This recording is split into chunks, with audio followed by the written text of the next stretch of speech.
आज की जो शीट है हमारी, इसका टाइटल है से योर पीस। से योर पीस क्या होता है? देखो, ये वही वाला तो पीस है कि भाई टुकड़ा, किसी चीज़ के पीसेस करते हैं, वही तो पीस है। से योर पीस का मतलब होता है कि भाई आप अपनी बात कहो कि आपके माइंड में अब इस समय क्या चल रहा है। यानी से योर पीस का मतलब होता है टू से वट एवर यू थिंक, कि भाई आप इस बारे में क्या सोच रहे हो, आपको ये चीज़ कैसी लग रही है, अपनी बात कहो। टू से वट एवर यू थिंक। तो ये टाइटल इसलिए बना कि भाई डेली डोज आपको कैसी लग रही है, इसमें कुछ समझ पा रहे हो, समझ आ रहा है, कुछ सीख रहे हो क्या नहीं। अब अपनी बात कहो, कमेंट सेक्शन में पोस्ट करो। आज की शीट में ना बेसिकली कुछ एक स्टोरी डाली और थोड़ी वो कैब डाली। वो कैब इसलिए डाली क्योंकि अभी हमें क्लोज टेस्ट करना था, फिलर्स करने थे, तो ये वो वर्ड्स थे जो यूज़ होंगे, हमें सीखने ही पड़ेंगे। तो आ जाओ एक बार इस स्टोरी को पढ़ते हैं, उसके बाद हम वो कैब देखते हैं। स्टोरी है द फोर स्मार्ट स्टूडेंट्स। सबसे पहले स्टोरी पढ़ते हैं, उसके बाद ही ऑप्शंस देखने हैं। पहले ऑप्शंस देखोगे तो गड़बड़ होगी। फिलर्स और क्लोज टेस्ट में ऑप्शंस लास्ट में देखते हैं, स्टोरी पढ़ने के बाद, एक सेंस डेवलप होने के बाद। तो क्या कहती है स्टोरी? स्टोरी कहती है one night four college students were out partying late night and dash study for the test which was scheduled for the next day. In the morning, they thought of a plan. They made dash look dirty with grease and dirt. Then they went to the dean and said they had gone out to a wedding dash night. On their way back, the tire of dash car burst and they had to push the car all the way back. कहते हैं भाई, चार college के student थे जो रात को late night party कर रहे थे और उन्होंने क्या करा अपने टेस्ट के लिए। अब मुझे नहीं पता टेस्ट की तैयारी की या नहीं की, जो कि नेक्स्ट डे था। अगली मॉर्निंग उन्होंने क्या किया, दे थॉट ऑफ ए प्लान। उन्हें एक प्लान आया कि भाई अपने आप को थोड़ा डर्टी दिखा लो, ग्रीस और डर्ट अपने कपड़ों पर लगा ली और अपने डीन के पास गए और कहने लगे कि जी रात को ना हम पार्टी में गए थे, शादी में गए थे, आते समय गाड़ी का टायर फट गया, इसी वजह से हम पूरी रास्ते गाड़ी को घसीट कर धक्का लगा कर लाए और हम पढ़ाई नहीं कर सके। So they were in no condition to dash the test. तो हम इस कंडीशन में नहीं है कि हम टेस्ट को डैश कर सकें, नहीं पता क्या करेंगे। The dean thought for dash minute and said they can have the retest after 3 days। They thanked him and said they will dash ready by that time. Dean ने कुछ minute सोचा और डीन ने कहा कि ठीक है भाई, 3 दिन बाद आप रीटेस्ट कर लेना। और उन्होंने उन्हें थैंक किया और वो लोग, उन जो बच्चे थे, उन्होंने अपने प्रिंसिपल को थैंक किया, थैंक यू बोला और कहा ठीक है जी, तब तक हम टेस्ट के लिए तैयार रहेंगे। थर्ड डे को क्या हुआ, सारे आ गए। On the third day they appeared before the dean. सारे प्रेजेंट हो गए। The dean said that as this was a special condition test, all four were required to sit in separate dash for the test. Dean ने कहा कि भाई जैसे कि आप जानते हो ये एक स्पेशल टेस्ट है, तो जो चारों बच्चे हैं ना उन सभी को अलग अलग रूम में बैठना होगा। दे ऑल एग्रीड, सारे तैयार हो गए भाई, उन्होंने तो तैयारी कर रखी थी।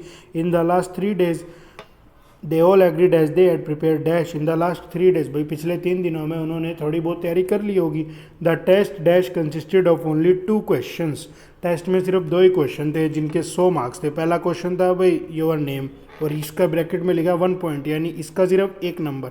फिर था विच टायर बस्ट, उसके 99 पॉइंट्स। भाई कौन सा टायर फटा था? अब अगर टायर फटा हो तो बताए ना कौन सा टायर था, मालूम ही नहीं कौन सा टायर था। ऑप्शंस भी दिए, front left, front right, back left और back right. Moral of the story, take responsibility और you will learn your lesson. भाई अपनी जिम्मेवारी को समझो वरना वक्त अपने आप सिखा देगा। अब हम एक बार ही पढ़ते हैं। ये तो इसकी सेंस डेवलप हो गई।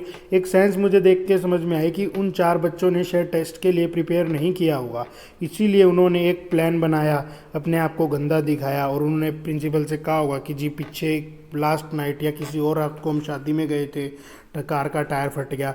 मतलब इस तरह की एक सेंस मिल रही थी। अब एक बार ऑप्शंस पढ़ते हैं। One night four college student were out partying late night and dash study for the test which was schedule for the next day. अब देखो सारी स्टोरी, ये क्या बोल रहा है, सारी स्टोरी पास्ट में चल रही है। आपको दिख रहा है यहाँ वर भी दिख रहा है और विच वॉज भी दिख रहा है। क्या दिख रहा है? मुझे वर भी दिखा और मुझे वॉज दिखा, यानी ये स्टोरी पास्ट टेंस में चल रही थी। और पास्ट टेंस में चल रही थी तो कुछ पास्ट की ही वर्ब आती, तो मैंने डू को भी एलिमिनेट किया, डोंट को भी एलिमिनेट किया। अब डिड, देखो अगर ये कहते डिड स्टडी कि हाँ भाई रात को पढ़े थे, तो उन्होंने तैयारी कर ली थी तो वो टेस्ट दे लेते, लेकिन वो पार्टी में गए थे, उन्होंने तैयारी नहीं की, तभी तो उन्होंने एक्सक्यूज़ बनाया। तो इन्होंने डिड को भी एलिमिनेट करवा दिया आसानी से। और क्या ऑप्शन बचा? ऑप्शन बचा डिड नॉट, यानी क्या कहता है ये कहता है one night 4 college student were out partying late night and did not study for the test which was schedule for the next day. अगले फिलर को देखो, in the morning they thought of a plan they made dash look dirty with grease and dirt. अब देखो ये सोचा करो कि जो वर्ड आएगा उसकी पार्ट ऑफ स्पीच होगी क्या। दे को मुझे देखते ही पता चल गया था कि दे क्या था भाई, दे एक थर्ड पर्सन का प्रोनाउन था, दे एक थर्ड पर्सन प्रोनाउन था। और मेड क्या था, मेड एक वर्ब थी, और ये अगर सब्जेक्ट था ये वर्ब थी, तो अब क्या आना चाहिए था, ऑब्जेक्ट आना चाहिए था। यानी यहाँ कोई ऑब्जेक्टिव केस आएगा, कोई ऑब्जेक्टिव केस आएगा, कुछ ऑब्जेक्ट चाहिए। तो अब देखो नेक्स्ट सेंटेंस में मुझे दिखा एवरीवन, एवरीवन तो हो ही नहीं सकता था भाई, ऐसी सेंस थोड़ी देता। दे मेड एवरीवन, एवरीवन तो होता है कि वहाँ जो भी कोई था उन्होंने उन सभी को गंदा कर दिया, उस पार्टी में जितने लोग थे सबको उन्होंने गंदा कर दिया, उन्होंने तो अपने आप को गंदा किया। तो एवरीवन भी कटा, ईच वन भी कटा, सिर्फ बचा देम सेल्फ और देम सेल्व्स। तो ये वाला देम सेल्फ आना था, ये वाला देम सेल्फ भी नहीं आना था। यहाँ से इस सेंटेंस से मुझे एक और चीज़ सीखने को मिली। हमने हमारी किसी शीट में पीछे किया था, हमने क्या किया था बच्चों, they made them self look dirty. हमने हमारी पीछे किसी शीट में किया था कि जो सब्जेक्ट हो वही उस वर्ब के इफेक्ट का रिसीवर बन जाए, तो उस केस में रिफ्लेक्सिव प्रोनाउन होता है। यानी ये यहाँ क्या यूज़ कर रहा था, ये यहाँ रिफ्लेक्सिव प्रोनाउन का यूज़ कर रहा था। इस सेंटेंस में रिफ्लेक्सिव प्रोनाउन था। आगे आ जाओ, then they went to the dean and said they had gone out to a wedding dash night.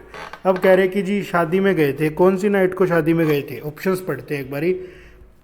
Dash night है, ये रहा दिख रहा है देखो, डैश नाइट, कौन सी नाइट, लेट नाइट तो नहीं होता बच्चों। लेट नाइट जब होता जब रात को देरी से आ पाए, जैसे बोलते हैं लेट नाइट पार्टी, भाई देर रात तक पार्टी करता रहता है। लेट नाइट मीटिंग की मेरी मीटिंग कैसी है, देर रात तक चल रही है, लेट नाइट मीटिंग।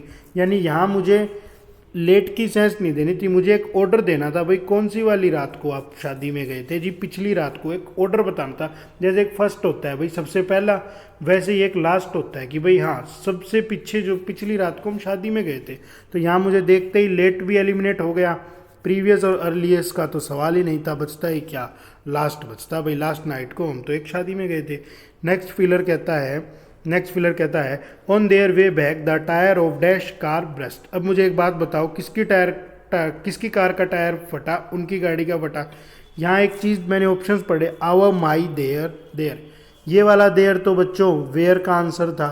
मैं बोल दूँ देयर इज़ ए कैट, वहाँ एक बिल्ली है, देयर इज़ ए कार, वहाँ एक कार है, देयर इज़ ए सोल्यूशन, यहाँ एक रास्ता है, ये तो एडवर्ब का आंसर था। और माई तो वैसे ही हट जाता, कोई एक ही बंदे की गाड़ी थोड़ी थी, इन चारों की पोजीशन थी। अब बारी आई आवर या देयर की, कि भाई कौन से वाला, या तो आवर लगाते या देयर लगाते। देखो आवर जब लगता है जब मैं एज इट इज़ उनकी सेंटेंस को उठा लेता, उन्हीं की लैंग्वेज को उठाता, यानी इन दो कोमास के बीच में दिखाता उसे। यहाँ तो अपने आप ही देयर यूज़ कर रहा था, तो ये अपने आप ही देयर यूज़ कर रहा था। देखो दिखाता हूँ, दे वेंट, दे, देयर, यहाँ से मुझे पता लग गया कि ये उनकी स्टेटमेंट नहीं उठा रहा, ऑथर हमें बता रहा है कोई बात, तो यहाँ देयर आना था। मुझे पता है ये बिना एक्सप्लेनेशन के भी आप बना लेते, लेकिन बाकी ऑप्शंस क्यों एलिमिनेट हुए, यही चीज़ सीखनी है। ऑथर की सेंस समझी, ऑथर कोई बात बता रहा था इसीलिए देयर आएगा। मैं किसी की बात आता हूँ तो मैं यही तो कहता हूँ वे ऐसे हैं, उन्होंने ऐसे किया, मैं ये थोड़ी कहता हूँ हमने ऐसे किया। तो वैसे ही ऑथर बता रहा था, ऑथर देयर से बताएगा, देयर कार ब्रस्ट। आगे पढ़ते हैं नेक्स्ट सेंटेंस को, so they were in no condition to dash the test. भाई ये तो मैं ऑप्शन ना भी देखता तो भी मुझे पता लग जाता, टेस्ट और एग्ज़ाम के साथ हमेशा टेक आता है, गिव कभी भी नहीं आता, गिव कभी भी नहीं आता, इसका एग्ज़ाम में एरर बनता है।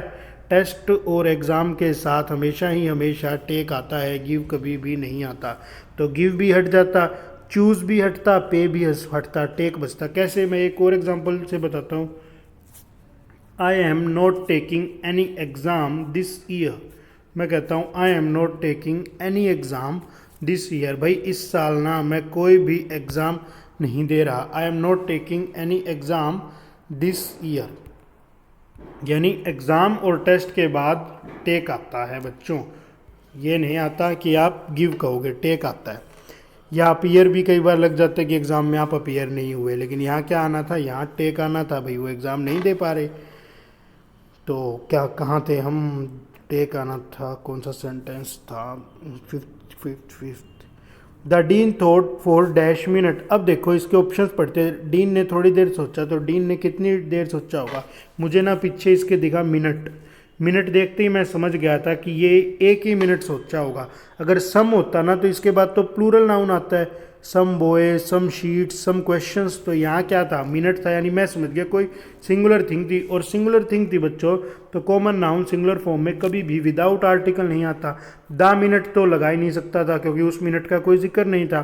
तो मिनट में मुझे कैसी साउंड आई बोलते टाइम, मुझे कॉन्सोनेंट साउंड आई, और कॉन्सोनेंट साउंड आई तो मैंने यहाँ ए लगाया। क्या कहा मैंने कहा the dean thought for a minute and said, भाई उसने एक मिनट के लिए सोचा और कहता ठीक है भाई रीटेस्ट कर लेना 3 दिन के बाद। दे थैंक्ड हिम, उन्होंने उसे धन्यवाद दिया। And said they will dash ready by that time. अब मुझे एक बात बताओ, उन्होंने प्रिंसिपल से ये थोड़ी कहा था कि हमारी प्रिपरेशन नहीं है, उनकी प्रिपरेशन तो थी भी नहीं, पर उन्होंने तो प्रिंसिपल से कहा भाई हम आज टेस्ट दे नहीं सकते। देखो कहाँ था, they were in no condition to take the test, भाई आज हम थके हुए हैं, आज हम टेस्ट नहीं दे सकते। ये तो काहे नहीं, तैयारी नहीं है। तो जब तैयारी नहीं, काहे नहीं, तो यहाँ प्रिपेयर नहीं आना। और वैसे भी इसमें प्रिपेयर की स्पेलिंग मिस्टेक हो गई, प्रिपेयर की स्पेलिंग नहीं होती। तो यहाँ मेक भी नहीं आना था, यहाँ आना था बी। उन्होंने क्या कहा बच्चों, उन्होंने कहा होगा कि they thanked him and said they will be ready by that time. हम कहते भी I will be ready within 5 minutes, भाई मैं 5 मिनट में तैयार हो जाऊंगा। Be I will be ready. कई बार टेस्ट होता है तब भी टीचर कह देता है एग्जाम्स आ रहे हैं भाई बी रेडी, तैयार हो जाओ, मैं भी आपका टेस्ट लूंगा, बी रेडी। यानी बी एक वर्ब की नेचुरल फॉर्म थी। और रेडी, रेडी क्या, रेडी जो था वो आपकी क्या एक स्टेट बता रहा था, तो वो एक एडजेक्टिव की तरह काम कर रहा था। देखो यहाँ एक ग्रामर का और भी रूल रिवाइज हो गया। यहाँ ग्रामर का हमारा एक और रूल कौन सा रिवाइज हो गया, हमने सीखा था दे विल बी रेडी। हाँ ठीक है, इस सेंटेंस में ऑब्जेक्ट नहीं आया, दे ही रेडी थे, इस सेंटेंस में सब्जेक्ट कॉम्प्लीमेंट आया। ठीक है, आगे आ जाओ। On the third day they appeared before the dean said that this was a special condition test, all 4 were required to sit in separate dash for the test. एक बार ये ऑप्शंस पढ़ते हैं। सेपरेट क्या है, सेपरेट क्लास भी है, separate room भी और सेपरेट क्लास रूम भी है। देखो मैं यहाँ से एक बात सीख गया, सेपरेट एक एडजेक्टिव होता है, हमने बहुत बार किया है। और सेपरेट के बाद प्लूरल या सिंगुलर कोई भी नाउन आ सकता है। भाई सेपरेट के बाद सेपरेट क्लासेस भी आ सकता है, सेपरेट रूम्स भी आ सकता है, या फिर एक सेपरेट रूम भी होता है। यानी सेपरेट जब भी आएगा तो आपको सिंगुलर या प्लूरल नहीं देखना, आपको देखना है कि भाई सेपरेट के बाद सिंगुलर नाउन भी आ सकता है और प्लूरल नाउन भी आ सकता है। सेपरेट एक एडजेक्टिव है। लेकिन यहाँ डीन ने क्या कहा, यहाँ डीन ने कहा कि भाई they all 4 were required to sit in separate classroom. भाई चारों बच्चे अलग अलग क्लासरूम में बैठेंगे, और अलग अलग क्लासरूम में बैठेंगे तो क्लास रूम्स आएगा ना, एक रूम ये, एक रूम ये, एक रूम ये और एक रूम ये, यानी ये 4 क्लासरूम्स थी। तो यहाँ क्या आना था बच्चों, यहाँ क्लासरूम्स आना था। कई बार हम इसमें गलती कर जाते हैं, हमें लगता है सेपरेट के बाद सिर्फ प्लूरल नाउन आएगा, लेकिन सिंगुलर नाउन भी आता है, सेपरेट रूम, सेपरेट इशू, ऐसा चलता है। नेक्स्ट सेंटेंस की तरफ बढ़ते हैं। नेक्स्ट सेंटेंस कहता है they all agreed as they had prepare dash in the last 3 days. सबसे पहले पार्ट ऑफ स्पीच आइडेंटिफाई करने की कोशिश करो कि जो वर्ड आएगा वो किसके लिए आएगा। दे एक सब्जेक्ट की तरह था, हेड यहाँ पर हेल्पिंग वर्ब थी, और प्रिपेयर्ड यहाँ पर वर्ब की थर्ड फॉर्म यानी कि मेन वर्ब थी। ये कहता है दे हैड प्रिपेयर डैश, यानी यहाँ जो वर्ड आएगा ना वो इस प्रिपेयर को क्वालिफाई करेगा कि उन्होंने कैसे प्रिपेयर किया होगा, अच्छे से प्रिपेयर किया होगा। और प्रिपेयर तो वर्ब थी, और वर्ब थी तो वर्ब को क्वालिफाई कौन करता बच्चों, एडवर्ब करता। यानी बिना ऑप्शन देखे मुझे इतनी सेंस मिल गई थी कि यहाँ कोई ना कोई एडवर्ब आनी थी। तो यहाँ एडवर्ब आनी थी तो एक चीज़ देखो, गुड क्या था, गुड तो एक एडजेक्टिव था भाई, good person, good boy, good question, good solution adjective था। बेटर क्या था भाई, बेटर तो एडजेक्टिव की डिग्रीज होती है, जैसे वर्ब की फॉर्म होती है V1 V2 V3, वैसे ही हर एडजेक्टिव की 3 डिग्री होती है। कौन कौन सी डिग्री होती है बच्चों एडजेक्टिव की, एडजेक्टिव की 3 डिग्री होती है। एक तो पॉजिटिव डिग्री होती है, जैसे कि गुड, गुड पर्सन, मैंने किसी से कंपेयर नहीं किया उसे। दूसरी इसकी डिग्री होती है कंपैरेटिव डिग्री। कंपैरेटिव डिग्री में ये क्या करता है, कंपेयर करता है good better, Ram is better than Shyam. दो की तुलना हो जब कंपैरेटिव डिग्री, कंपैरिजन ही तो हो रहा है और इसमें देन लगता है कंपैरेटिव डिग्री में। कंपैरेटिव डिग्री में क्या लगता है बच्चों, कंपैरेटिव डिग्री में देन लगता है। और एक होती है सुपरलेटिव डिग्री, सुपर मतलब सबसे अच्छा। कौन सी डिग्री होती है एक एडजेक्टिव की, सुपरलेटिव डिग्री। सुपर मतलब सबसे अच्छा। देखो सुपर, जो चीज़ सुपर है वो सुपर है। बचपन में देखते थे ना हम सुपरमैन, यानी वो मैन कैसा था, सुपर था, सबसे अच्छा था। तो वैसे ये सुपरलेटिव डिग्री सबसे अच्छी, जब सारों में ही सबसे अच्छा हो, बेस्ट। मैं कह सकता हूँ Ram is the best student of this class, तो ये एडजेक्टिव की डिग्री थी। लेकिन यहाँ तो प्रिपेयर्ड था, और प्रिपेयर्ड को क्वालिफाई करने के लिए मुझे क्या चाहिए था, प्रिपेयर्ड को क्वालिफाई करने के लिए मुझे एडवर्ब चाहिए थी, और यहाँ सिर्फ एक ही एडवर्ब थी, वेल। भाई वेल एडवर्ब होती है, हमने बहुत बार सीखा है, हमें बोला भी जाता है वेल डन, वेल प्लेड, हम कहते भी हैं वेल डन, वेल प्लेड, यानी ये सब क्या थी, ये V3 थी। इनको क्वालिफाई कौन कर रहा था बच्चों, एडवर्ब कर रही थी। आ जाओ आगे, ये आगे कहते हैं the test dash consisted of only 2 questions, the test dash consisted of only 2 questions. देखो एक बात बताओ मुझे, एक ही इसके ऑप्शंस क्या क्या थे। द टेस्ट, देखो इसमें ना सब्जेक्ट क्या था, इसमें सब्जेक्ट क्या था बच्चों, इसमें जो मेरा सब्जेक्ट था वो टेस्ट था। और टेस्ट कैसा था, एक सिंगुलर था, क्योंकि भाई इसके पीछे नाउन नहीं था। टेस्ट इसके पीछे एस लगा देता तो कुछ प्लूरल बनता, और ये सिंगुलर था, तो ये एक वर्ब की थर्ड फॉर्म थी। और यहाँ एक हेल्पिंग वर्ब की ज़रूरत थी, हेल्पिंग वर्ब की ज़रूरत थी। तो बस अब मुझे टेंस ही देखना था। सारी चीज़ें मैं पास्ट की बात कर रहा हूँ, तो इस तो आ ही नहीं सकता था, नॉट रिक्वायर्ड भी हटिया, या तो वर आना था या वो जाना था। और टेस्ट सिंगुलर था, इसीलिए मैं क्या लगा सकता था, मैंने लगाया test was. Test was consisted of only 3 questions. तो ये थी स्टोरी, बिल्कुल सिंपल सी स्टोरी थी, इसमें कोई बहुत ज़्यादा था नहीं। एग्ज़ाम में सारी चीज़ें आएंगी, कभी सिंपल आएगा कभी हार्ड आएगा, तो उसी हिसाब से हम प्रिपरेशन करते हैं अपनी। कुछ वर्ड सीखने ज़रूरी थे, देखो जब ये वर्ड्स हैं तो टाइम इन्हीं में लग जाता है, इसलिए स्टोरी को थोड़ा सिंपल डाला गया। वर्ड पढ़ते हैं। वर्ड आता है a system of government by one person with absolute power. देखो एब्सोल्यूट का मतलब होता है कंप्लीट, एब्सोल्यूट का क्या मतलब होता है, कंप्लीट। हम बोलते भी हैं कि हाँ भाई कैसा है, कोई कहता है आई एम फाइन, कई बार बोलता है आई एम एब्सोल्यूटली फाइन, मैं पूरी तरह से ठीक हूँ। तो कंप्लीट पावर एक पर्सन के पास है, उस स्टेट को, उस तरह की गवर्नमेंट को कहते हैं ऑटोक्रेसी। इसके अंदर एक रूट वर्ड दिखा मुझे, क्रेसी। क्रेसी का मतलब ही होता है टू गवर्न, यहीं से तो वो वर्ड बना था डेमोक्रेसी, लोकतंत्र, जहाँ लोग कोई चीज़ चलाते हैं। तो इस क्रेसी पर अभी बहुत सारी प्रैक्टिस करेंगे, बहुत सारी गवर्नमेंट्स होती है, उनके पीछे क्रेसी दिखेगा कि किस तरह की क्रेसी है। अब मुझे दिखा ऑटोक्रेसी।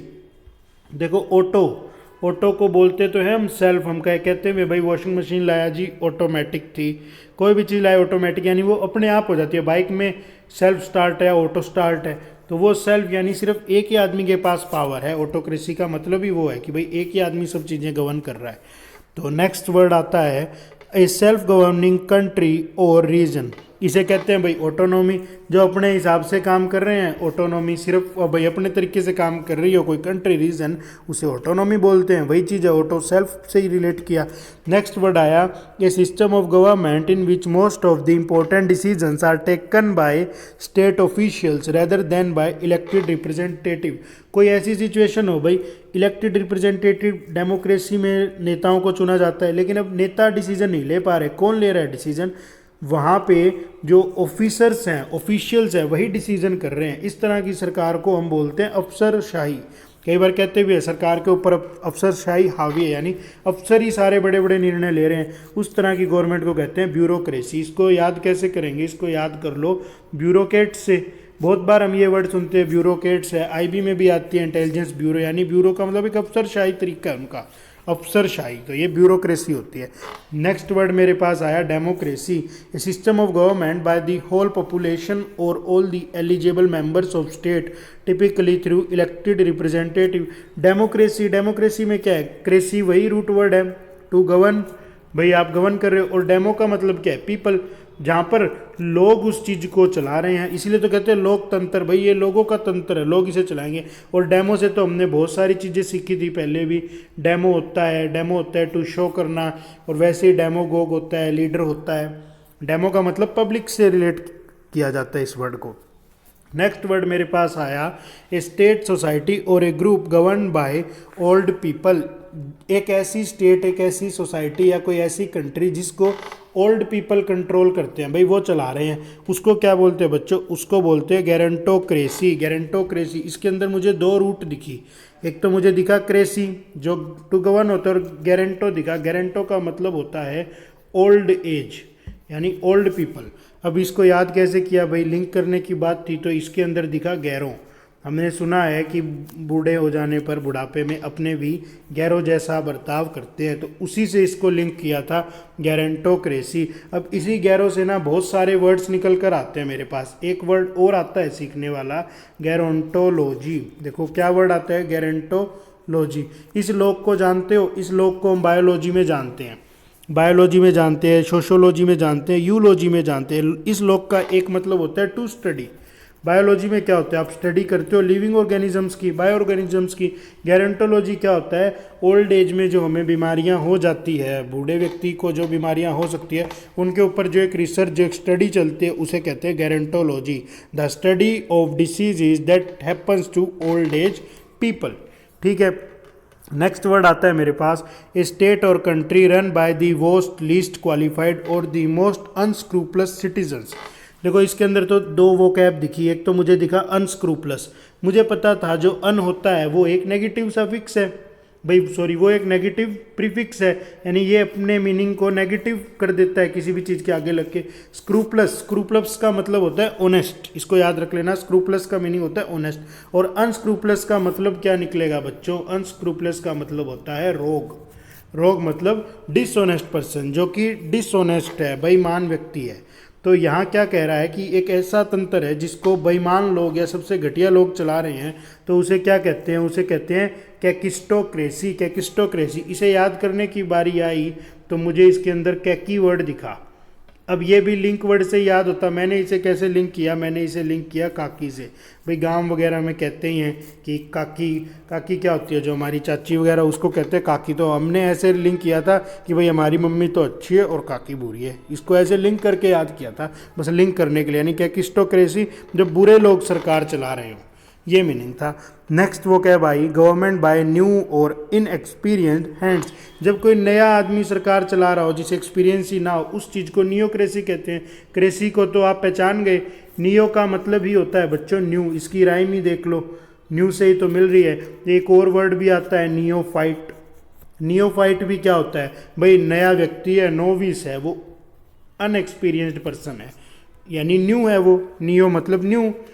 अगला वर्ड मेरे पास आता है गवर्नमेंट बाय दी पॉपुलेस। इसे कहते हैं ओक्लोक्रेसी। जब लोग सरकार को कुछ चला रहे हो, लोग भी सरकार को कैसे चला रहे हो, कोई उग्र भीड़, एक मोब सरकार को चला रहा हो, उसे कह देते हैं हम ओक्लोक्रेसी। जब कोई उग्र भीड़ सरकार को चला, a small group of people having control of a country और ऑर्गेनाइजेशन। जब कुछ थोड़े से ही लोग सरकार को चला रहे हो, उसे कहते हैं ओलिगार्ची। भाई थोड़े से ही गिने चुने लोग हैं, वही बार बार सरकार को चला रहे हैं। नेक्स्ट वो क्या बात है? Government by the wealthy. जब अमीर लोग सरकार को चलाते हैं तो उसे कहते हैं प्लूटोक्रेसी। इसे याद कैसे रखा? आपको भी पता था, पहले 9 प्लैनेट थे, एक प्लूटो भी प्लैनेट था, अब उसको हटा दिया। तो इसे मैंने ऐसे लिंक किया कि भाई प्लूटो अमीर लोगों के कहने पर हटा दिया, बस एक लिंक के लिए याद किया। यानी plutocracy, government by the wealthy people. Next मेरे पास आया है government not connected with religious और स्पिरिचुअल मैनर्स। कोई ऐसी सरकार जो एक धर्म के प्रति या किसी विशेष सोच के प्रति काम ना करती हो, सारे धर्मों को एक साथ लेके चलती हो, उसे कहते हैं सेकुलर गवर्नमेंट। जैसे इंडिया की गवर्नमेंट कैसी है? एक सेकुलर गवर्नमेंट है। इसके बाद मेरे पास नेक्स्ट वर्ड आया a form of government with a monarch at the head. देखो इस मोनार्क का मतलब होता है किंग। मोनार्क का मतलब होता है बच्चों किंग। और इसे कैसे याद रखा? इसके अंदर दिखा मोना, मैंने इसे याद करा था भाई रिच। मोना रिच है क्योंकि वो रानी है, राजा या रानी होता है इसका मतलब। नेक्स्ट वर्ड मेरे पास आया a political system based on government of man by god. भाई ऐसे लोग सरकार को चला रहे हैं जो भगवान में बहुत ज़्यादा विश्वास रखते हैं, उसे कहते हैं थियार्की। थियार्की। नेक्स्ट वर्ड आया a collection of historical documents और records providing information about a place, institution और ग्रुप ऑफ पीपल। इस चीज़ को कहते हैं हम आर्चीव्स। देखो आर्चीव्स गैलरीज भी होती हैं जहाँ हमारी पुरानी चीज़ें स्टोर की जाती है, यानी वहाँ एक कलेक्शन रखा जाता है, उसी चीज़ को कहते हैं हम आर्चीव्स। नेक्स्ट वर्ड मेरे पास आया ए लार्ज केज बिल्डिंग और एनक्लोजर फॉर कीपिंग बर्ड्स। इसे कहते हैं एवायरी। देखो ये एवीआई वर्ड होता है ना, इसका मतलब ही होता है फ्लाई से रिलेटेड। यहीं से एक और वर्ड बनता है एविएशन, हमने पढ़ा है, इसी में एक और वर्ड बनता है बच्चों क्या, एविएशन डिपार्टमेंट, उड़न मंत्रालय जो होता है, यानी इस एविएशन का मतलब ही कुछ उड़ने से था, इसीलिए ये फ्लाइज का इसने कलेक्शन को अवायरी कह दिया। इसके अलावा जो नेक्स्ट वर्ड मेरे पास आया वो वर्ड था, नेक्स्ट वर्ड था a building where animals are butchered, जहाँ एनिमल्स को मार दिया जाता है उसे क्या कहते हैं, एबेटोर, यानी बुचर्ड खाना जो होता है भाई, जहाँ ये मारते हैं जानवरों को चिकन विकन बनाने के लिए, उसे कहते हैं। इसी का एक और वर्ड होता है स्लॉटर हाउस, स्लॉटर हाउस भी इसका एग्जैक्ट सिनोनिम लगता है। नेक्स्ट वर्ड मेरे पास आया ए place where bees are kept और कलेक्शन ऑफ बी हिव्स, जहाँ मधुमक्खियों को रखा जाए उस वर्ड को क्या कहते हैं, एपायरी, एपायरी। नेक्स्ट वर्ड आया a building containing tanks of living fish of different species, जिसके अंदर फिश है डिफरेंट स्पीशीज की, उसे कहते हैं एक्वेरियम। ये तो बहुत बार सुना है, पिक्चरों में भी देखा है। नेक्स्ट वर्ड मेरे पास आया एरेना, ए प्लेस और ए सीन ऑफ एक्टिविटी डिबेट और कन्फ्लिक्ट। एरेना बेसिकली एक रिंग होती है भाई, जहाँ आपकी बॉक्सिंग वगैरह रिंग होती है उसको भी एरेना कहते हैं, रेसलिंग रिंग को भी एरेना कहते हैं। एक और वर्ड होता है इसी के साथ मिलता जुलता, पवेलियन। पवेलियन होता है खेमा, जैसे कोई राजनीतिक पार्टियां अपना टेंट वगैरह लगाती है तो उसे कई बार पवेलियन कह दिया जाता है, भाई ये उनका खेमा है, ये होता है। इसके अलावा एक नेक्स्ट वर्ड आया a collection of weapons and military equipment, इसे कहते हैं आर्सिनल, हथियारों के जखीरे को आर्सिनल कहते हैं। और इसी में एक और वर्ड होता है एमुनिशन, एमुनिशन भी इसी वर्ड के लिए होता है। जब इंडियन आर्मी को वेपन चाहिए होते हैं तो वो अपने सीनियर को इन्फॉर्म करती है, उसमें यही वर्ड यूज़ होता है बार बार, एम्यूनिशन, हमें हथियार चाहिए। और इस वर्ड को याद कैसे करें, इस वर्ड को रिलेट कर लो एमुनिशन, एमुनिशन। देखो एमू को मैंने रिलेट किया, एमुनिशन, एमू को मैंने रिलेट किया अमूल से, भाई हमारे पास अमूल दूध तो बहुत है लेकिन हमारे नेशन में हथियारों की कमी है, इसीलिए हमें हथियार चाहिए, एमुनिशन। नेक्स्ट वर्ड मेरे पास आया an institution for the care of people who are mentally ill, जो लोग मेंटली इल होते हैं उनके लिए जो जहाँ उनकी केयर की जाती है उस प्लेस को क्या कहते हैं बच्चों, उस प्लेस को कहते हैं एसाइलम। नेक्स्ट वर्ड मेरे पास आया ए होल और tunnel dug by a small animal specially a rabbit as a dwelling, भाई जो रैबिट वगैरह कहीं रहने के लिए अपना बिल वगैरह बना लेते हैं उसे कहते हैं बुरो, बुरो।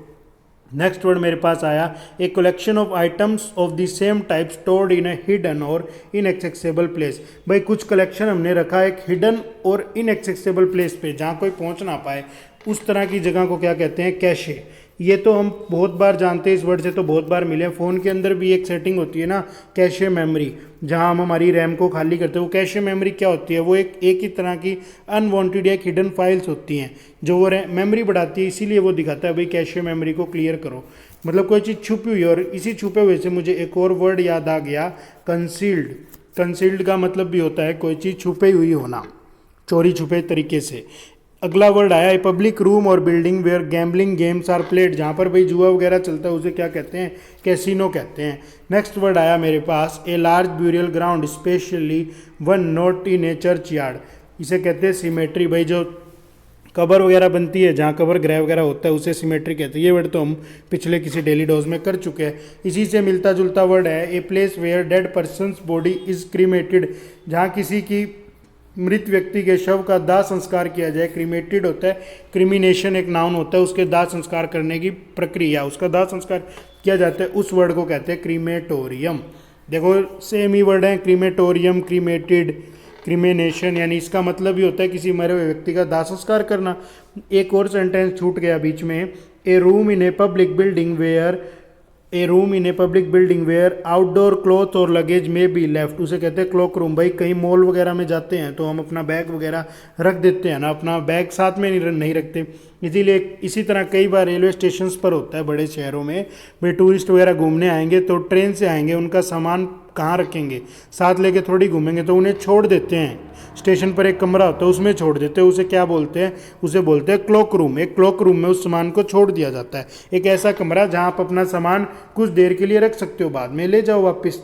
अब सिर्फ दो वर्ड बचे, ए Christian community of nuns living together under monastic was, भाई जो ये होते हैं ना चर्च वगैरह की नन्स वगैरह पादरी वगैरह ये जहाँ रहते हैं उन्हें क्या कहते हैं, हम कन्वेंट कहते हैं। नेक्स्ट वर्ड आया मेरे पास nursery where babies and young children are cared for during the working day. भाई देखो एक नर्सरी होता है, जैसे क्या होता है कोई छोटा बेबी है, उसके मदर और फादर दोनों वर्किंग है, तो उसकी केयर कौन करेगा, कौन उसका लुक आफ्टर के लिए उसके कोई तो बंदा चाहिए जो उसका ख्याल रखे। तो वो क्या करते हैं बड़े शहरों में अपने बच्चों को क्रीच में छोड़ाते हैं। ये वही होता है भाई, जैसे बच्चे के माँ बाप जब तक ऑफिस में है तब तक वो लोग उसकी केयर करते हैं, तो इसको क्या बोलते हैं, क्रीच बोलते हैं। बहुत बार ये वर्ड मिलता है एग्जाम में, कहीं ना कहीं क्लोज टेस्ट में या फिर सिनोनिम एंटोनिम में बहुत रिपीट होता है ये वर्ड। तो यही थी हमारी आज की डेली डोज से योर पीस। भाई आप इसके बारे में क्या सोचते हो, ये काम आ रही है आपके, कुछ सीख रहे हो नहीं सीख रहे। तो अगर आपको वीडियो पसंद आई तो इसे लाइक करो, पसंद नहीं आई तो डिसलाइक करो और कमेंट सेक्शन में ज़रूर पोस्ट करो कि क्यों पसंद नहीं आई। Thank you friend.